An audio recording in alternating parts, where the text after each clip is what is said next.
दोस्तों कहानी शुरू होती है 1974 से, जहां पर हम स्केटर और उसकी बहन वॉयलेट को देखते हैं, जो कि अपने पिता के साथ उनके एक होटल में रहते थे और उस होटल को चलाने में वो दोनों बच्चे अपने पिता की मदद करते थे। पर क्योंकि वो होटल कुछ खास नहीं चल रहा था, तो बच्चों के पिता उस होटल को एक अमीर व्यापारी बैरी को बेचना चाहते थे। बैरी कहता है कि वो इसकी जगह एक 5 स्टार होटल बनाएगा, जिसके साथ ही वो उससे ये भी वादा करता है कि बड़ा होने के बाद वो स्केटर को इस होटल में एक अच्छी पोजीशन पर नौकरी भी देगा। आगे धीरे धीरे वक्त बीतता है और 25 साल गुजर जाते हैं। यहाँ बैरी ने उस छोटे से होटल को पूरी तरह बदलकर एक 5 स्टार होटल में तब्दील कर दिया था। आगे वादे के मुताबिक उसने स्केटर को अपने होटल में काम पर तो रखा, पर सिर्फ साफ सफाई और रिपेयरिंग के काम के लिए। लेकिन वहीं स्केटर को अब भी लगता था कि आज नहीं तो कल उसे इस होटल में मैनेजर बनने का मौका जरूर मिलेगा, इसलिए उसे जो भी काम दिया जाता था वो उसे पूरे लगन से करता था। फिर ऐसे ही एक दिन होटल में एक कॉन्फ्रेंस रखी जाती है, जहाँ बैरी सबको बताता है कि हम एक नया होटल बनाने के बारे में सोच रहे हैं, जो कि इस पूरे शहर का सबसे बड़ा होटल होगा। अब इस होटल को चलाने के लिए उसे एक मैनेजर की जरूरत थी, जिस दौरान स्केटर को लगता है कि इस बार मैनेजर बनने का मौका तो उसे ही मिलेगा, लेकिन ऐसा नहीं होता। ये मौका मिलता है इस मिकी नाम के आदमी को, जो कि बैरी की बेटी का बॉयफ्रेंड था और जल्दी ही उससे शादी करने वाला था।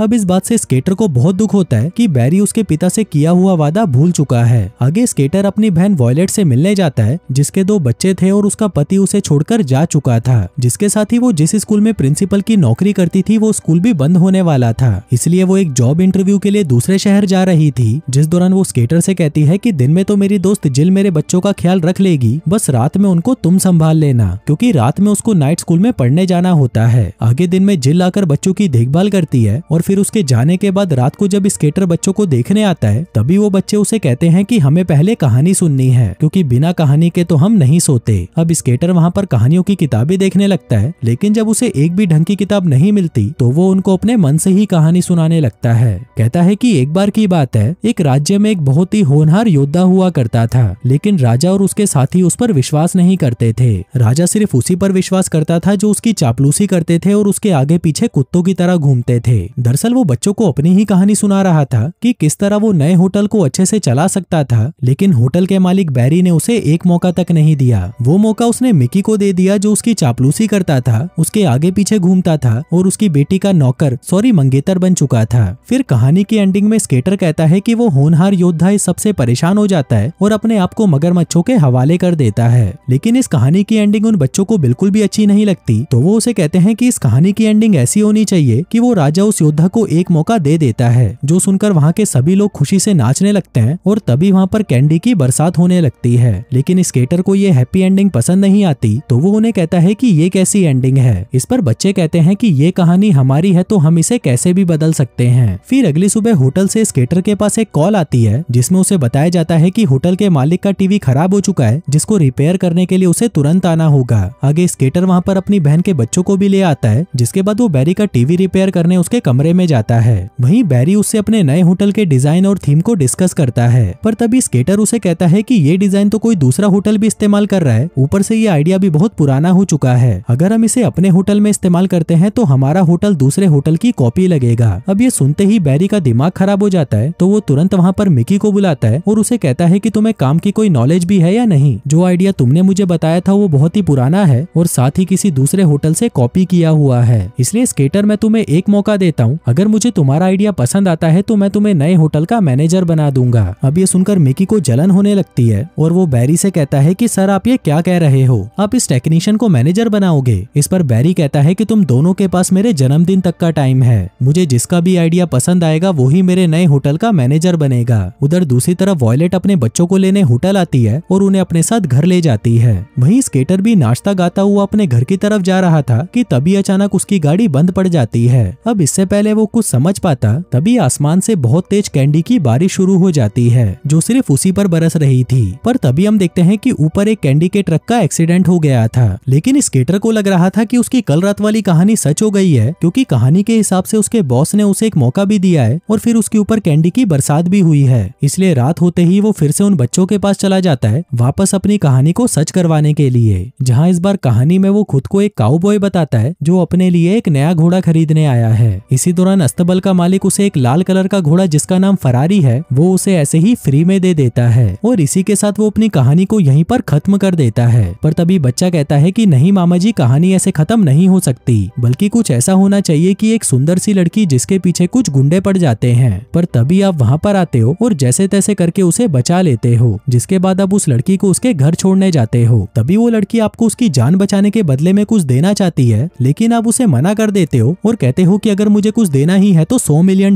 दे दो, और अगर वो भी नहीं दे सकती तो एक किस ही दे दो। जिसके बाद जब आप दोनों किस करने ही वाले थे तभी वहाँ पर एक बोना आकर आपको लात मारता है और तब जाकर ये कहानी खत्म होती है, जो कहकर वो दोनों बच्चे सो जाते हैं और अपना स्केटर पहुंच जाता है फरारी के शोरूम के बाहर, जहाँ पर वो खड़ा होकर एक लाल फरारी को घूरे जा रहा था, इस उम्मीद में कि कोई तो आकर उसे वो फरारी गिफ्ट कर देगा। इसी दौरान वहाँ पर एक आदमी आता है और उसे कहता है कि भाई तू इसे घूर क्यों रहा है, मैं तो तुझे ये फ्री में दिलवा दूंगा। जिसके बाद वो उसे 1 सेकंड के लिए उसकी आंखें बंद करने को कहता है, पर तभी वो आदमी उसका पर्स चुराकर वहाँ से भाग जाता है। आगे जब स्केटर निराश होकर होटल की तरफ जा रहा था तभी वो देखता है कि उसके मालिक की बेटी को मीडिया वालों ने घेर लिया है, जिसको जब वो वहाँ से बचाकर निकाल लाता है तो वो उससे बहुत ज्यादा इम्प्रेस हो जाती है। फिर जब वो दोनों किस करने ही वाले थे कि तभी वहाँ पर एक बोना आता है और स्केटर को लात मारकर वहाँ से चला जाता है। अब क्योंकि लड़की का सारा मूड खराब हो चुका था तो वो स्केटर को बाय बोलकर वहाँ से जाने लगती है। इसी दौरान स्केटर देखता है कि उसके पास तो फरारी है। वो उसे कहता है कि मैंने तो सोचा भी नहीं था कि ये फरारी तेरे पास निकलेगी, अब जल्दी से ये फरारी मुझे दे दे। लड़की कहती है कि तुम क्या बोल रहे हो। स्केटर कहता है कि मैंने तुम्हारी जान बचाई ना, तो तुम खुश होकर मुझे ये फरारी गिफ्ट में दे दो। लड़की कहती है कि शायद तुम पागल हो चुके हो, जो कहकर वो वहाँ से चली जाती है। अब यहाँ पर स्केटर को समझ आने लगता है कि अगर कहानी वो सुनाएगा तो उसे कुछ नहीं मिलेगा, और अगर वो ही कहानी बच्चे सुनाएंगे तो उसे सब कुछ मिल जाएगा। जिसके बाद वो वापस उन बच्चों के पास पहुँच जाता है और उन्हें अपनी कहानी सुनाने लगता है। कहता है कि एक बार एक राजा था और उसकी एक राजकुमारी थी, और उसी राज्य में एक बहुत ही होनहार योद्धा भी था जो अपने महान कामों से राजकुमारी को इम्प्रेस कर लेता था, जिसके चलते राजकुमारी का पिता भी उससे इम्प्रेस हो जाता है और वो उसे वहाँ का राजा बना देता है। दरअसल ये कहानी उसी की थी जिसमें राजा बैरी था, राजकुमारी उसकी बेटी और योद्धा वो खुद था। अब उसकी ये कहानी सुनकर वो बच्चे खुश हो जाते हैं, इसलिए उसे लगने लगता है कि अब तो उसकी ये कहानी सच हो जाएगी। जिसके अगले दिन वो अपने बॉस की बेटी को कॉल करता है, लेकिन वो तो अपने काम से किसी दूसरे शहर जा रही थी। इसी दौरान एक स्केटिंग करती हुई लड़की उससे टकरा जाती है, जो कि और कोई नहीं बल्कि जिल थी। आगे वो दोनों बातें करने लगते हैं और ऐसे ही बातें करते हुए वो दोनों पूरा दिन साथ में बिताते हैं, जिस दौरान उन दोनों को एक दूसरे से प्यार हो जाता है। आगे हम देखते हैं कि अब स्केटर के पास बच्चों को कहानी सुनाने के लिए एक ही रात बची थी, क्योंकि उसकी अगली रात को उसे अपने बॉस की बर्थडे पार्टी पर जाना था, जहाँ पर उनको अपना आइडिया सुनाना पड़ेगा। आगे वो बच्चों को एक प्लेनेट की कहानी सुनाता है, जहाँ पर वो एक विलेन से मुकाबला करने जाता है। आगे इन दोनों के बीच में बहुत ही खतरनाक वाली लड़ाई होती है और अंत में ये लड़ाई स्केटर जीत जाता है। लेकिन अब बच्चों को इस कहानी का अंत पसंद नहीं आता, इसलिए उसकी भांजी बॉबी कहती है कि लड़ाई के बाद स्केटर पर आग का एक गोला आकर गिरता है और वो वहीं पर भस्म हो जाता है, जो सुनते ही स्केटर घबरा जाता है और वो उन्हें कहता है कि नहीं, ये कहानी का एंड नहीं हो सकता।